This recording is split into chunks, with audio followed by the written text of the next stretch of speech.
500 pang biktima rin umano ng extrajudicial killings ang gustong makasama sa kasong Crimes Against Humanity laban kay dating Pangulong Rodrigo Duterte sa International Criminal Court. Ayon sa ICC Registry, ipinadala na nila sa Pretrial Chamber 1 ang application ng mga gustong sumali sa kaso. Ang mga pagpatay o tangkang pagpatay sa mga biktima ay nangyari noong November 2011 hanggang June 2016 sa Davao City. Si Duterte ang mayor mula 2011 hanggang 2013 at vice mayor naman mula 2013 hanggang 2016.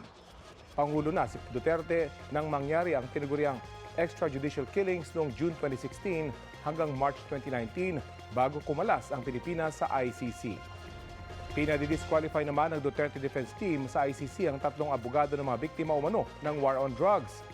Sabi ng defense team, maaaring may conflict of interest kina Attorney Joel Butuyan at Gilbert Andres na itinalaga ng ICC bilang Common Legal Representative for any admitted victims o CLRV.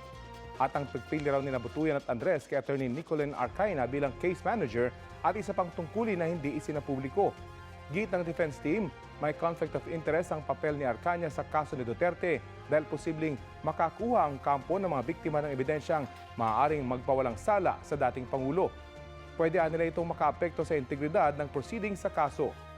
Ipinunto rin ng defense team na naging magkakatrabaho ang tatlong abogado mula 2019 hanggang 2023. Sabi ng Duterte Defense Team, pwede maging abogado ng mga biktima ang mga taga-Office of Public Counsel for Victims ng ICC. Sinisikap pang kunin ng payag ang tatlong abogadong pinapadisqualify ng Duterte Defense Team.